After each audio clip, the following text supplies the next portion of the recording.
Everything will be alright.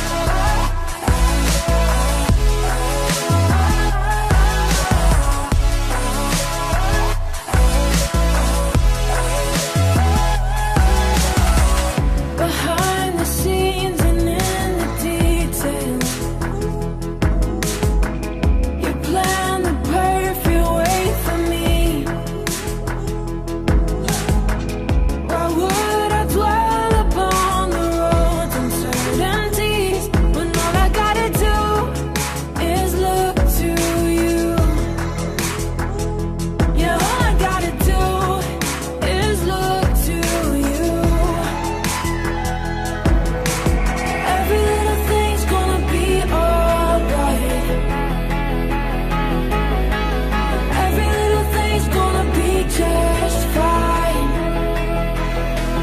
Whether I can see it now, I know you will work it out for good. Every little thing, everything will be alright.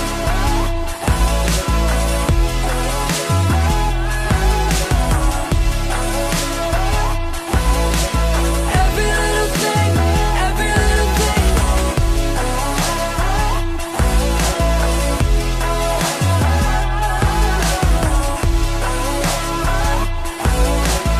Every little thing, everything will be alright. Hey God, I know you don't need no one to advise you. You probably do a better job running the world than I do. I just thought I'd remind you, I've been trying to find you. It feel like Satan working overtime, times two. They say if it doesn't kill you, that refines you. But I'm trying to live, and that's bigger than survival. It's been a long night, it's been a long fight. So just remind me now, everything will be alright.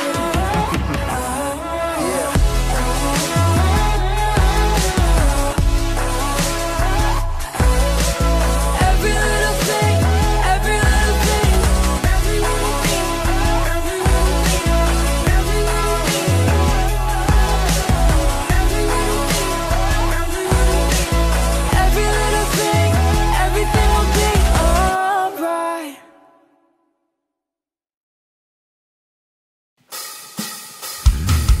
Shalom, selamat teman-teman semuanya. Mari sama-sama kita bersuka cita, kita angkat tangan kita pada Tuhan. Come.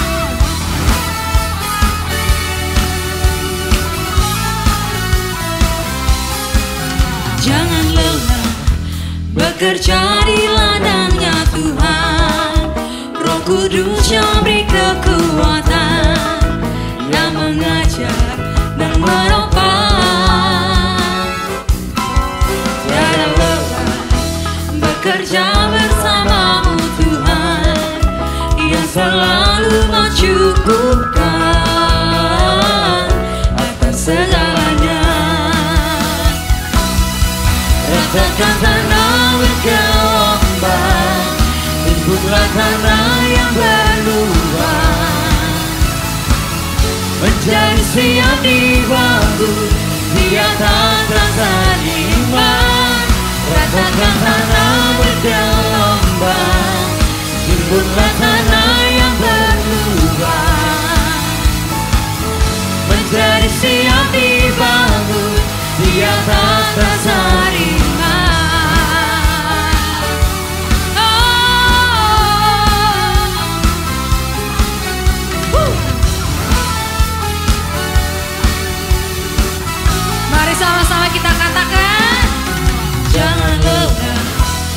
bekerja di ladangnya Tuhan.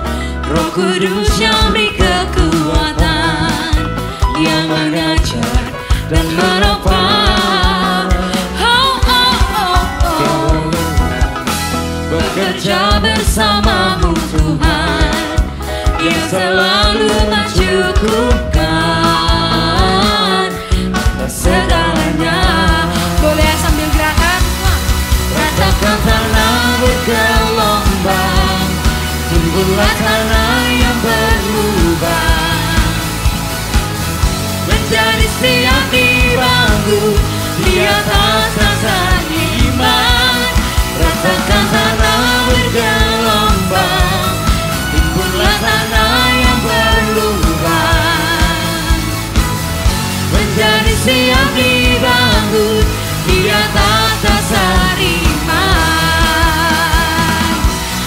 Ratakan tanah bergelombang, timbullah tanah yang berlubang, menjadi siap dibangun di atas dasar iman. Ratakan tanah bergelombang, timbullah tanah yang berlubang, menjadi siap dibangun di atas dasar iman.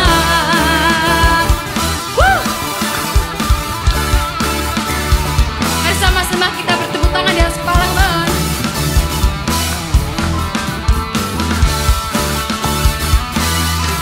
Ratakan tanah bergelombang, timbullah tanah yang berlubang,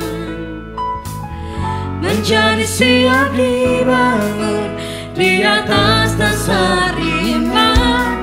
Ratakan tanah bergelombang, timbullah tanah yang berlubang, menjadi siap dibangun di atas dasar iman.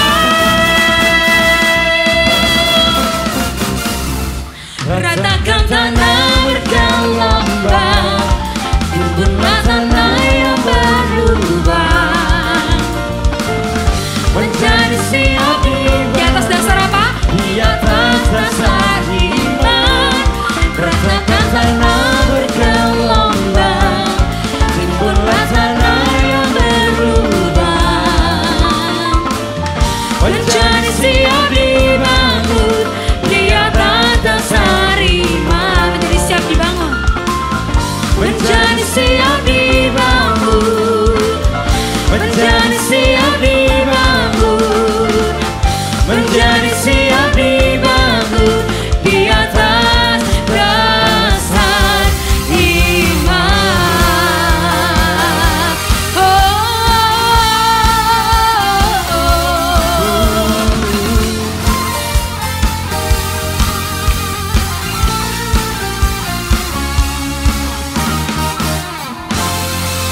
Haleluya. Terima kasih Tuhan, terima kasih buat bukti kasih-Mu bagi setiap kami Tuhan. Terima kasih untuk tahun 2020 yang telah kami lalui dari Januari hingga bulan ini Oktober Tuhan. Kami percaya kalau kami bisa hidup sampai saat ini itu semua karena pemeliharaan Tuhan. Mungkin kami mengalami berbagai macam masalah, tapi kami percaya bahwa Engkau menyertai hidup kami, Engkau gak pernah melepaskan tangan kami Tuhan. Ini pujian dari hati kami Tuhan. Biarlah pujian ini naik di atas mezbah-Mu Tuhan.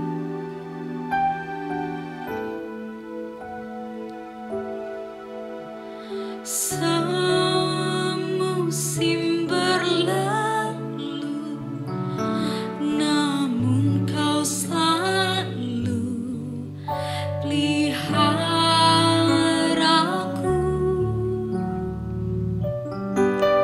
Kasih dan setia-Mu tak pernah layu di hidupku. Lebih luas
angkat suaramu, kita nyatakan rasa syukur kita kepada Tuhan.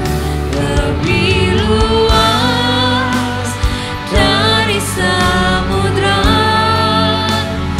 kebaikan-Mu Bapa, takkan habis di hidupku.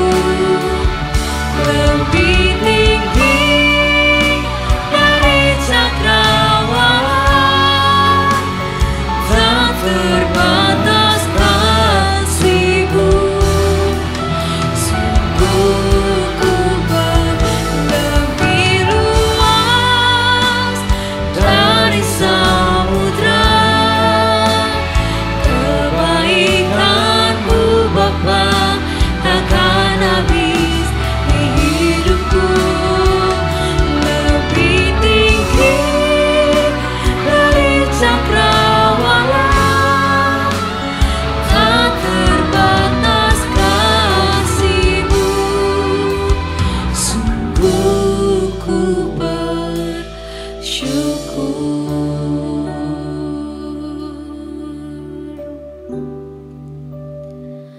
Lebih luas dari samudra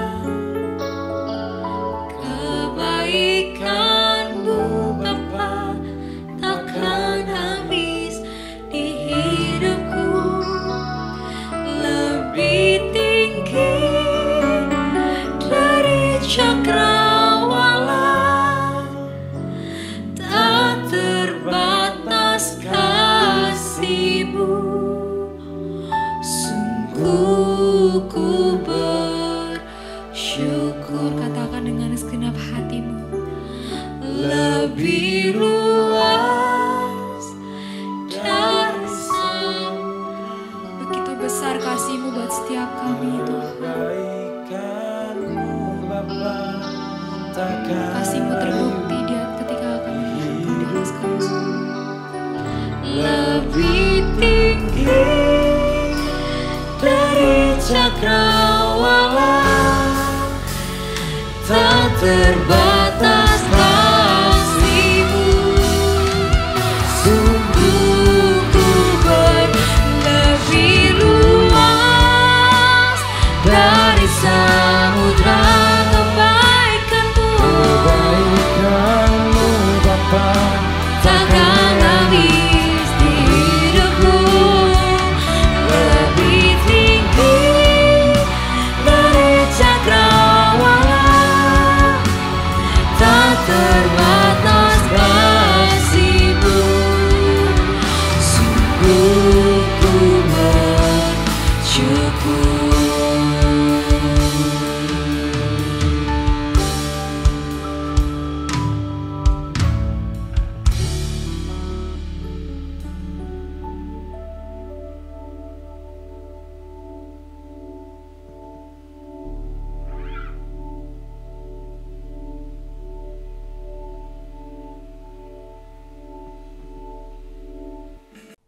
Hey everyone, welcome to the Church on Air pada malam hari ini semuanya. Selamat datang di Church on Air pada malam hari ini dan salam sejahtera buat kita semuanya. We are so glad that we can see you again everyone. Selamat datang sekali lagi dan kita sangat senang melihat teman-teman semuanya tergabung melalui Church on Air pada malam hari ini.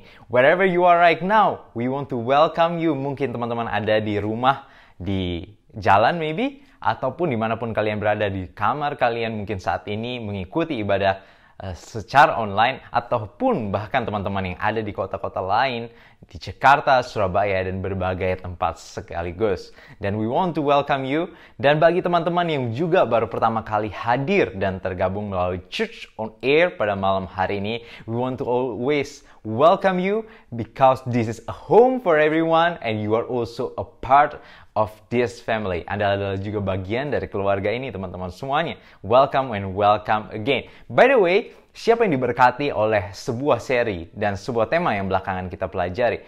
I'm so blessed melalui berbagai pengajaran yang telah dibagikan. Dan di bulan ini terutama kita sedang membahas tentang build. Bahwa kehidupan kita perlu dibangun secara sengaja. Dan salah satu hal yang paling penting untuk membangun adalah di fondasi. Dan fondasi itu adalah identitas kita. Karena kenapa penting identitas itu dalam kehidupan kita seperti yang di-mention berkali-kali.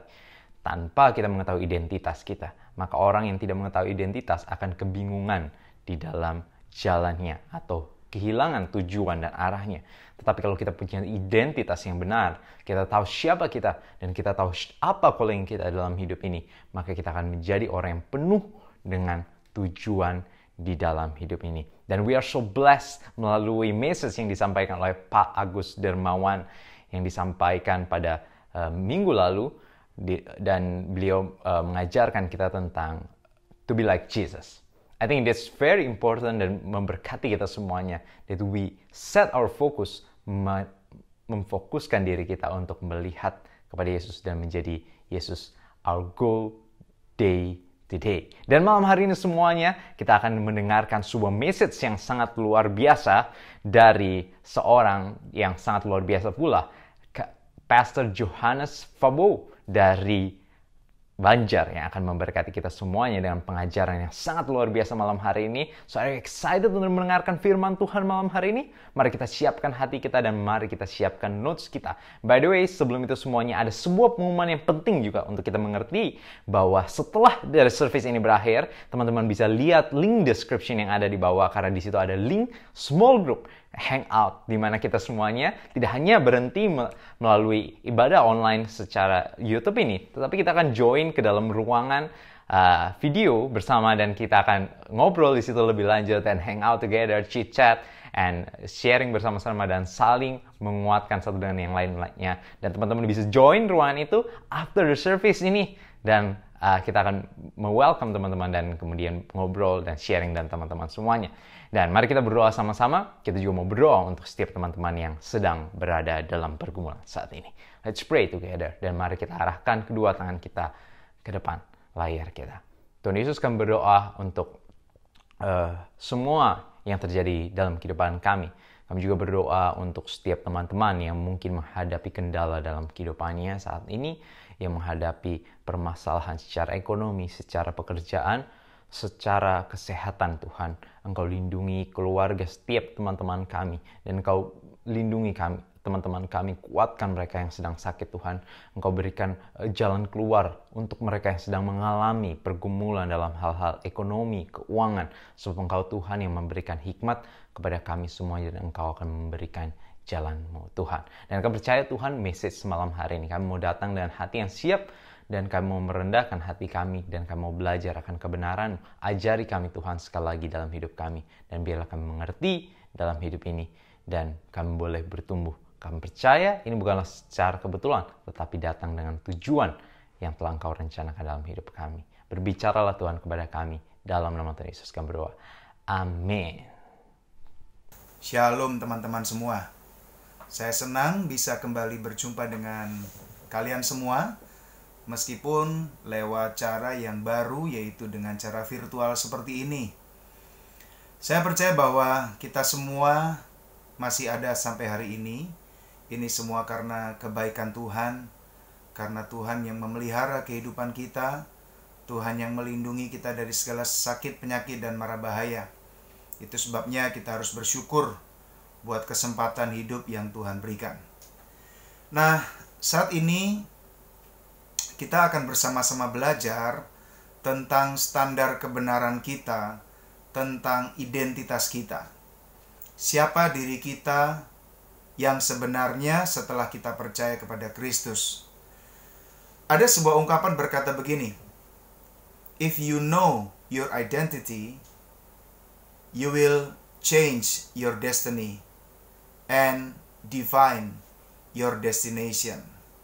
Orang yang mengerti identitas dirinya, maka dia akan mengalami perubahan dalam cara dia memandang takdir kehidupannya, dan ini tentu akan membuat dia berubah dalam cara dia menentukan tujuan hidupnya. Teman-teman yang dikasihi Tuhan, problem kehidupan yang tidak bermakna atau meaningless, inilah yang seringkali menjadi penyebab utama ada banyak orang yang tidak lagi tahu untuk apa mereka hidup, dan akhirnya mereka mengambil keputusan untuk mengakhiri hidupnya atau bunuh diri. Orang-orang yang tidak tahu identitas dirinya dan tidak tahu tujuan hidupnya, untuk apa dia hidup, maka sebetulnya orang-orang itu bisa dikatakan dia sudah mati pada saat dia masih hidup. Itulah sebabnya malam hari ini kita akan belajar dari kebenaran firman Tuhan tentang siapa diri kita, identitas kita di dalam Kristus. Standar kebenaran tentang identitas kita tidak boleh ditentukan oleh perkataan orang lain. Tidak boleh ditentukan oleh standar yang dipakai oleh teman-teman kita. Tetapi yang harus kita jadikan standar atau ukuran atau indikator siapa diri kita di dalam Kristus adalah firman Tuhan. Karena di dalam firman itu Tuhan menyatakan, Tuhan mendeklarasikan siapa diri kita di dalam Dia, di dalam Kristus yang menyelamatkan kita. Dalam kitab 2 Korintus pasal 5 ayat yang ke-15 sampai ayat yang ke-18 dikatakan demikian. Dan Kristus telah mati untuk semua orang, supaya mereka yang hidup tidak lagi hidup untuk dirinya sendiri, tetapi untuk Dia yang telah mati dan telah dibangkitkan untuk mereka. Sebab itu kami tidak lagi menilai seorang juga pun menurut ukuran manusia. Dan jika kami pernah menilai Kristus menurut ukuran manusia, sekarang kami tidak lagi menilainya demikian. Jadi, siapa yang ada di dalam Kristus, ia adalah ciptaan baru. Yang lama sudah berlalu, sesungguhnya yang baru sudah datang. Nah, teman-teman, di sini Paulus mengajar kita bahwa Kristus mati untuk saya dan saudara, supaya kita yang tadinya harusnya mati karena dosa kita, sekarang kita bisa hidup. Tetapi bukan untuk diri kita sendiri. Kita hidup untuk Dia yang telah menebus kita. Dan di ayat yang ke-17 dikatakan, siapa yang ada di dalam Kristus, ia adalah ciptaan baru. Yang lama sudah berlalu dan yang baru sudah datang. Nah, kebenaran tentang identitas baru ini berkaitan erat dengan doktrin yang dikenal dalam kekristenan, yaitu doktrin justification atau pembenaran dan sanctification atau pengudusan. Mungkin teman-teman sudah sering mendengar justification dan sanctification, tapi mungkin juga teman-teman belum mengerti apa perbedaannya antara justification atau pembenaran dan sanctification atau pengudusan. Nah, saat ini kita akan belajar kenapa kita harus mengalami pembenaran atau justification, dan setelah kita dibenarkan, maka kita masuk dalam proses kehidupan berikutnya, yaitu kita dikuduskan. Kita mengalami proses sanktifikasi. Kita dibentuk lebih hari menjadi lebih serupa dengan Kristus. Nah, dalam 2 Korintus pasal yang ke-5 ayat yang ke-21, lanjutan dari ayat-ayat tadi dikatakan demikian. Dia yang tidak mengenal dosa. Dia di sini adalah Yesus Kristus. Dibuatnya menjadi dosa karena kita, karena saya dan saudara, supaya di dalam Dia kita dibenarkan oleh Allah. Teman-teman, ayat ini dengan jelas menyatakan bahwa pada waktu Yesus disalibkan, maka disitulah terjadi pertukaran identitas. Kita yang orang berdosa, kita yang harusnya mati karena dosa kita, maka kita bisa diselamatkan. Kita mendapatkan kehidupan oleh kematian Kristus di kayu salib. Dia yang tidak mengenal dosa menjadi dosa karena kita. Dia yang hidup memberikan hidupnya kepada kita, supaya kita yang harusnya mati, tetapi kita sekarang boleh mendapatkan kehidupan kekal. Nah, ketika orang berdosa itu dibenarkan, apa arti kata dibenarkan? Dibenarkan itu berarti dinyatakan benar, dinyatakan tidak bersalah, dan diampuni. Sebetulnya kita bersalah, tetapi oleh karena Yesus yang tidak pernah berdosa, yang tidak pernah berbuat dosa, Dia menjadi korban menggantikan kita. Maka Yesus mati supaya kita yang seharusnya mati boleh mendapatkan kehidupan yang kekal.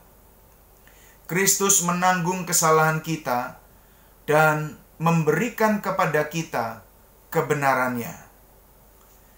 Nah, teman-teman, kebenaran ini harus kita renungkan. Kebenaran ini harus kita hidupi, bahwa di dalam Kristus kita yang harusnya mati, kita sekarang hidup. Itu sebabnya Paulus berkata dalam Filipi pasal yang ke-1 ayat 21 yang dia berkata begini, kalau aku hidup bagi Kristus. Dan jika aku mati, itu adalah keuntungan. Inilah yang seharusnya menjadi pemahaman kita, identitas baru kita di dalam Kristus. Bahwa kita sudah meninggalkan kehidupan kita yang lama, dan sekarang kita hidup dalam kehidupan yang baru, dalam identitas yang baru bersama dengan Kristus. Hidup Kristus ada dalam kehidupan kita. Kita tidak lagi hidup dalam ancaman hukuman, siksaan kekal di neraka. Kita sekarang memiliki hak untuk berdiri benar di hadapan Allah Bapa melalui karya sempurna Yesus di kayu salib di Golgota. Ingat waktu Yesus terakhir kali dia berkata tetelestai, yang artinya sudah selesai. Itu menunjukkan bahwa karya penebusannya diselesaikan dengan sempurna di kayu salib. Pada waktu kita percaya, waktu kita beriman kepada pengorbanan Kristus, maka keselamatan itu, kehidupan itu dianugerahkan kepada kita. Kita sebetulnya tidak layak. Kita sebetulnya tidak pantas untuk menerima itu semua. Tetapi Alkitab berkata, karena begitu besar kasih Allah akan dunia ini, sehingga Ia mengaruniakan anaknya yang tunggal, supaya barang siapa yang percaya kepadanya tidak binasa, melainkan beroleh hidup yang kekal. Teman-teman, waktu kita merenungkan betapa besar kasih Tuhan, betapa ajaibnya pengorbanan yang Kristus lakukan buat kita, maka disitulah kita sadar bahwa sebetulnya hidup kita berharga di mata Tuhan. Dia rela memberikan yang terbaik. Dia menyerahkan seluruh hidupnya. Dia rela disiksa. Dia rela mengalami kematian yang begitu mengerikan hanya untuk menyelamatkan saya dan saudara. Waktu saya memahami kasih Tuhan ini, hidup saya berubah. Saya tadinya seorang remaja yang memberontak, yang tidak terima oleh situasi kehidupan. Sempat saya menjauh dari Tuhan. Tapi saya bersyukur di usia yang ke-20 tahun, Tuhan mengangkat saya kembali. Tuhan mengambil saya dari lumpur dosa. Dan Tuhan menyelamatkan saya dan menjadikan saya seorang hamba-Nya sampai hari ini. Nah, saudara yang dikasih Tuhan, teman-teman di Christ Nation yang saya kasih, kebenaran Kristus itu sah secara hukum menjadi milik kita. Jubah kebenaran Kristus dipakaikan kepada kita pada saat kita percaya, beriman kepada Kristus.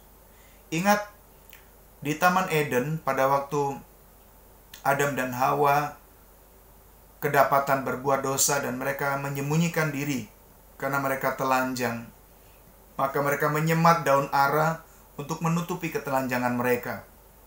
Maka firman Tuhan berkata, Allah Bapa turun mencari manusia, dan akhirnya Bapa menyembelih seekor domba dan memakaikan kulitnya untuk menutupi ketelanjangan manusia. Ini adalah sebuah gambaran bahwa jubah kebenaran Kristus, tubuh Kristus yang berdarah itu dipakaikan kepada kita, sehingga itu menutupi ketelanjangan kita, itu menutupi dosa dan pelanggaran kita. Identitas lama kita orang berdosa. Tapi identitas baru kita adalah ciptaan baru di dalam Kristus.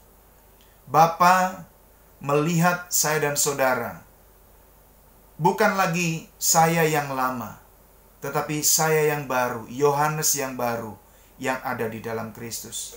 Dan yang dia lihat adalah kesempurnaan Kristus yang menutupi ketidaksempurnaan kita. Kekudusan Kristus yang menutupi ketidakkudusan kita. Dan standar inilah yang menjadi identitas kita. Kalau dunia mungkin melihat masa lalu kita dan mereka selalu berkata, ya aku tahu kamu dulu seperti ini, kamu anaknya siapa, kamu dulu pernah berbuat dosa.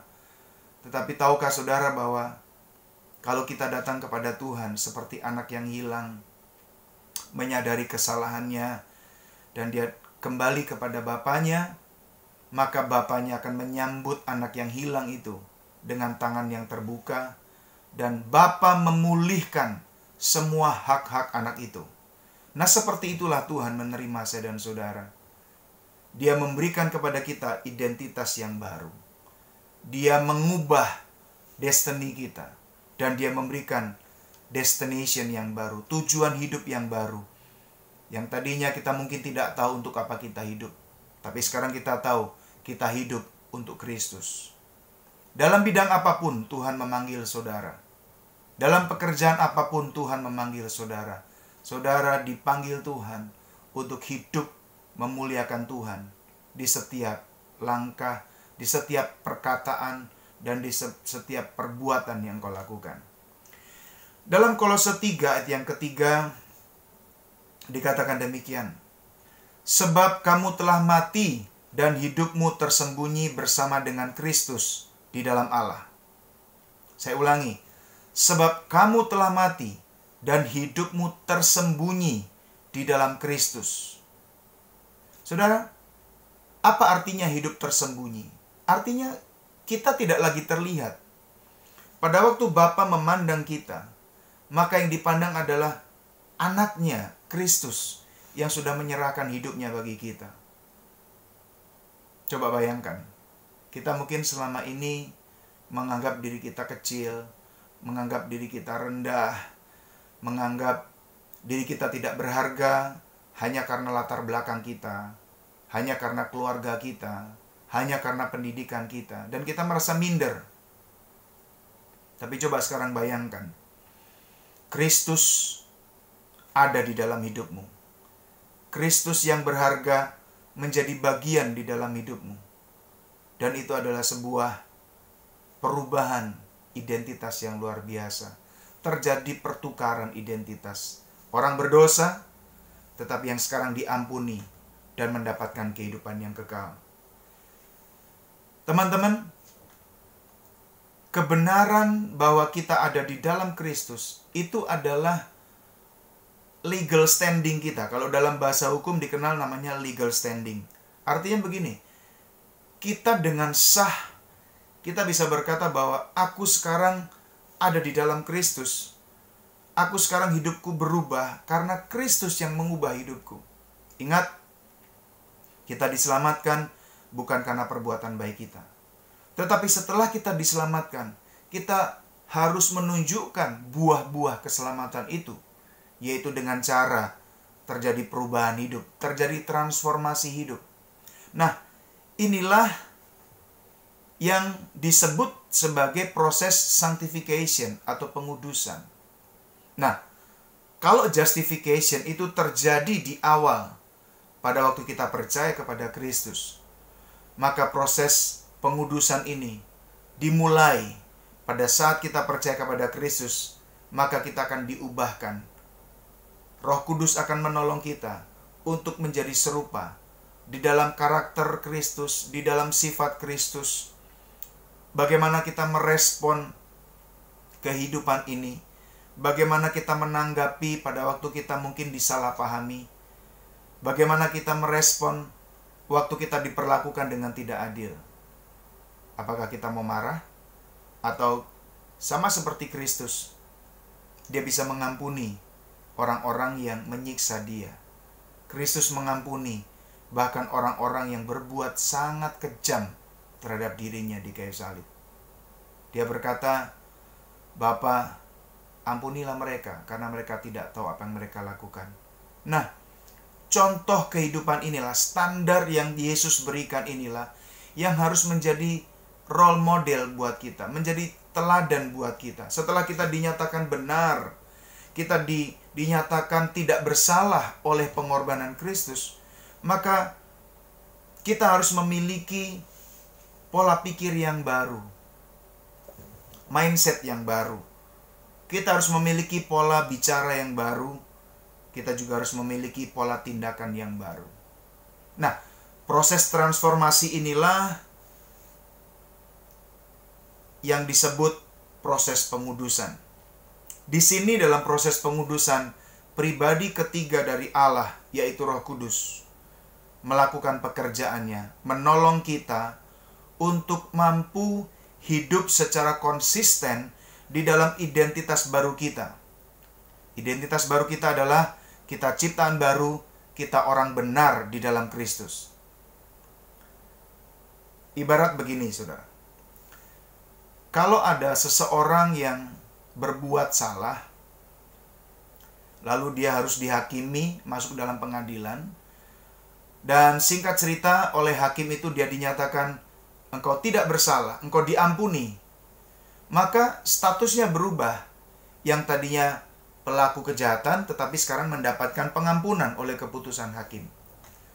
Tetapi setelah itu, setelah dia keluar dari ruangan sidang itu, maka dia harus menghadapi kenyataan bahwa status yang berubah tidak otomatis merubah kehidupannya.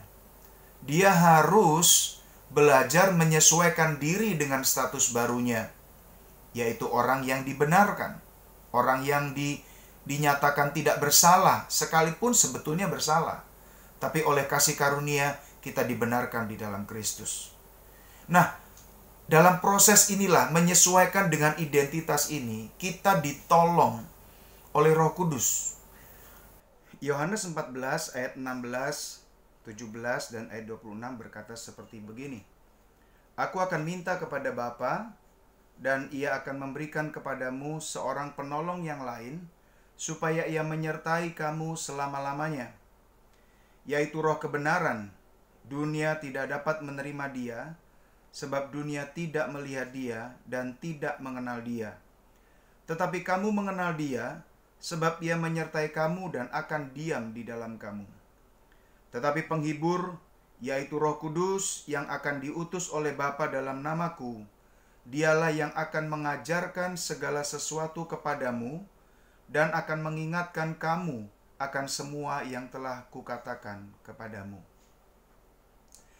Jadi teman-teman, dalam proses pengudusan atau sanctification ini, Tuhan tidak meninggalkan kita sendiri.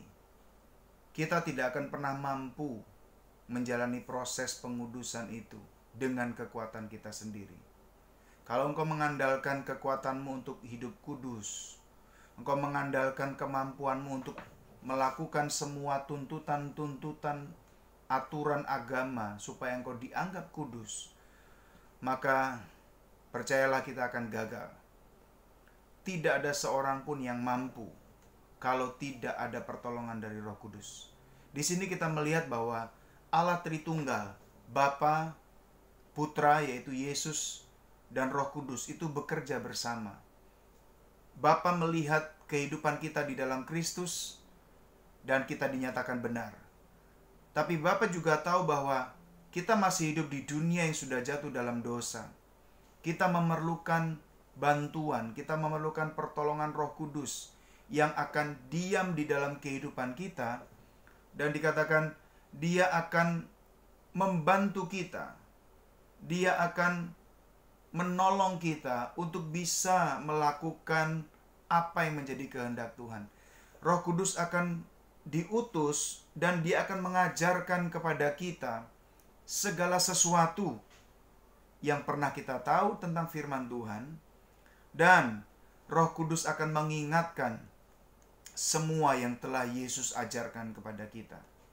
Nah, disinilah sebagai orang Kristen saya sangat bersyukur bahwa Bapa, Putra, dan Roh Kudus, Allah Tritunggal itu, bekerja secara aktif dalam kehidupan setiap orang yang percaya. Pada waktu kita tahu bahwa kita sudah dibenarkan di dalam Kristus, itu adalah titik awal. Tetapi kita masih harus melakukan perjalanan hidup.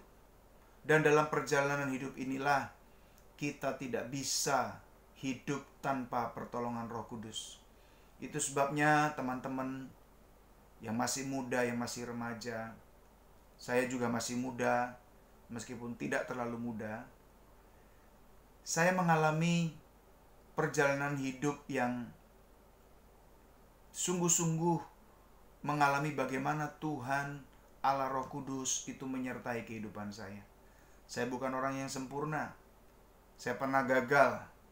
Dalam beberapa kesempatan saya pernah sempat kecewa kepada diri saya sendiri karena saya tidak mampu meraih sesuatu yang saya inginkan. Tetapi waktu saya merenungkan kembali, kenapa Tuhan izinkan itu tidak bisa saya peroleh, itu semua menjadi pembelajaran buat saya bahwa seringkali apa yang saya inginkan belum tentu sama dengan yang Tuhan inginkan. Dan Roh Kudus bekerja menghiburkan saya, mengingatkan saya bahwa destiny saya itu sudah berubah. Identitas saya sudah berubah. Saya tidak boleh lagi mengejar keinginan-keinginan saya sendiri. Saya tidak boleh lagi berusaha untuk memperoleh apa yang menurut dunia sebuah status yang buat orang itu akan menjadi sesuatu yang mengagumkan. Disitulah saya ditolong oleh Roh Kudus. Disitulah saya mulai merenungkan bahwa Roh Kudus itu baik dan Dia menyertai saya, Dia mengingatkan saya, sehingga saya tidak kecewa berkepanjangan dan saya segera kembali ke jalan yang benar. Teman-teman yang dikasihi Tuhan,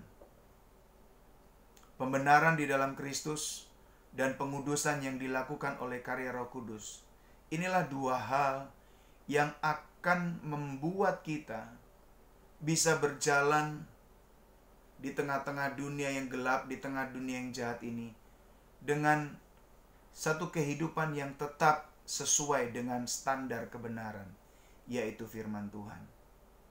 Saya bersyukur bahwa di dalam Kristus dan di dalam Roh Kudus yang menyertai saya bisa menyenangkan Allah Bapa di surga. Dalam Roma pasal yang ke-6 ayat yang ke-11 sampai 14 dikatakan demikian. Demikianlah hendaknya kamu memandangnya, bahwa kamu telah mati bagi dosa, tetapi kamu hidup bagi Allah di dalam Kristus Yesus. Sebab itu hendaklah dosa jangan berkuasa lagi di dalam tubuhmu yang fana, supaya kamu jangan lagi menuruti keinginannya. Dan janganlah kamu menyerahkan anggota-anggota tubuhmu kepada dosa untuk dipakai sebagai senjata kelaliman. Tetapi serahkanlah dirimu kepada Allah sebagai orang-orang yang dahulu mati, tetapi yang sekarang hidup. Dan serahkanlah anggota-anggota tubuhmu kepada Allah untuk menjadi senjata-senjata kebenaran. Sebab kamu tidak akan dikuasai lagi oleh dosa, karena kamu tidak berada di bawah hukum Taurat, tetapi di bawah kasih karunia. Nah, inilah yang Tuhan inginkan, teman-teman, bahwa kita memandang diri kita sudah mati bagi dosa. Kuasa dosa sudah dipatahkan, sehingga waktu kita menghadapi ujian, waktu kita menghadapi tantangan, kita digodai untuk jatuh dalam dosa. Sekarang kita bisa memilih untuk kita berkata tidak. Dan kekuatan untuk memilih itu karena Roh Kudus yang bekerja di hati kita. Roh Kudus yang menolong kita untuk mempertimbangkan, kalau engkau lakukan itu, resikonya ini. Kalau kita tetap mengikuti godaan dosa, maka Roh Kudus mengingatkan, ini yang harus engkau hadapi. Disitulah saya bersyukur, teman-teman, bahwa Roh Kudus tidak pernah meninggalkan saya. Bahwa Roh Kudus selalu mengingatkan saya setiap kali saya menghadapi ujian, godaan untuk jatuh dalam dosa. Maka Roh Kudus mengingatkan saya untuk kembali kepada kebenaran firman. Kita diminta untuk menyerahkan seluruh hidup kita untuk dipakai sebagai senjata kebenaran di tangan Tuhan. Kita tidak boleh kembali kepada cara hidup yang lama. Godaan pasti ada. Dunia akan berusaha untuk menarik kita kembali untuk hidup dalam kehidupan yang lama. Tapi saya bersyukur Bapa memberikan Roh Kudus. Yesus yang berdoa minta kepada Bapa agar Roh Kudus diberikan kepada kita. Nah, disitulah kita bisa menjalani satu kehidupan yang dibenarkan dari hari ke hari. Kita mengalami proses pengudusan, dikuduskan dari hari ke hari. Kita dibenarkan, lalu kita berjalan dalam proses pengudusan, sanctification. Inilah yang menjadi standar kita, teman-teman. Kita harus kembali kepada firman Tuhan. Kita harus percaya apa yang Tuhan janjikan di dalam firman-Nya. Itu iya dan amin. Tuhan tidak pernah ingkar janji. Sama seperti Abraham dalam Roma pasal yang keempat ayat yang ketiga dikatakan, lalu percayalah Abraham kepada Tuhan, dan Tuhan memperhitungkan hal itu kepadanya sebagai kebenaran. Pada waktu engkau percaya bahwa di dalam Kristus engkau memiliki identitas yang baru, ciptaan yang baru. Dan kalau engkau percaya bahwa Roh Kudus diberikan untuk menolong kita, untuk membantu kita, untuk membuat kita bisa menolak semua godaan dosa, maka saya percaya hidupmu akan berubah, tujuan hidupmu berubah, dan kau akan mengalami satu kehidupan yang dipenuhi dengan sukacita. Bukan berarti tidak ada masalah, tetapi waktu kita menghadapi masalah kita dikuatkan dan kita dimampukan untuk bisa melewati semua masalah itu. Know your identity, change your destiny, and define your destination. Tuhan Yesus memberkati kita semua. What a great message, a timely message yang sangat luar biasa dan tepat waktu di musim dimana kita saat ini berada, ataupun di waktu dimanapun kita berada saat ini. Dan sebuah message yang sangat luar biasa tentang standar kebenaran dalam kehidupan kita, terutama kita sebagai orang-orang muda, bagaimana kita menjalani standar kebenaran dan punya standar kebenaran yang teguh dalam hidup ini sebagai identitas. Dan kita mengerti bahwa kita adalah anak-anak Tuhan yang dipanggil dalam hidup ini dan berjalan di atas standar kebenaran itu semuanya. Dan teman-teman semuanya, saya ingin berdoa juga buat setiap kita yang mungkin mau meresponi panggilan ini, ataupun bagi teman-teman yang mungkin baru pertama kali mendengarkan kabar baik ini dan mau menuntun hidup teman-teman semuanya dalam tuntunan Kristus dalam kehidupan teman-teman sebagai Tuhan dan Juru Selamat. Mari kita berdoa bersama-sama. Terima kasih untuk kebenaran-Mu Tuhan dalam kehidupan kami. Kami tahu kami adalah manusia yang lemah, manusia yang rentan akan dosa, dan kami manusia yang gagal seringkali dalam hidup ini. Kami buka hati kami Tuhan, dan malam hari ini kami mengubah pikiran kami, membawa hati kami untuk tunduk kepada Engkau, dan masuklah ke dalam kehidupan kami menjadi Tuhan dan Juru Selamat dalam hidup kami. Di dalam nama Tuhan Yesus kami berdoa, amin. Dan teman-teman semuanya, bahwa jangan berhenti hanya dalam ibadah seperti ini, tetapi jauh lebih penting daripada itu semuanya, seperti yang berkali-kali Tuhan katakan kepada kita, bahwa tidak baik bagi manusia itu seorang diri saja. Oleh karena itu, setiap teman-teman dan setiap kita membutuhkan sebuah komunitas dan lingkaran kecil dalam kehidupan kita. Dan betapa bersyukur nih kalau seseorang mempunyai lingkungan yang sehat, yang suportif, yang bisa membantu kita bertumbuh dari waktu ke waktu, memberikan nasihat dalam kehidupan kita, bertukar pikiran dengan kita. Dan teman-teman bisa mendapatkan itu melalui small group yang ada. Teman-teman bisa klik link description yang ada dan join ke dalam small group hangout setelah service ini berakhir, right after this. Dan teman-teman bisa join dan sharing dan saling mengenal satu dan yang lainnya. Dan bagi teman-teman yang mau mengikuti segala update yang ada dalam komunitas Christ Nation, teman-teman juga bisa follow our IG atau scan QR code yang ada di layar. Dan we want to welcome you, dan semoga kita semuanya bisa bertumbuh dari waktu ke waktu, bertambah kuat di dalam Tuhan. Dan we are at the end of the service pada malam hari ini. Thank you for joining Church on Air. Dan we hope that we can see you again next week. Dan semoga kita semuanya bisa melakukan firman Tuhan dalam kehidupan kita. We want to see you next week. God bless you, and God bless you all. God bless you.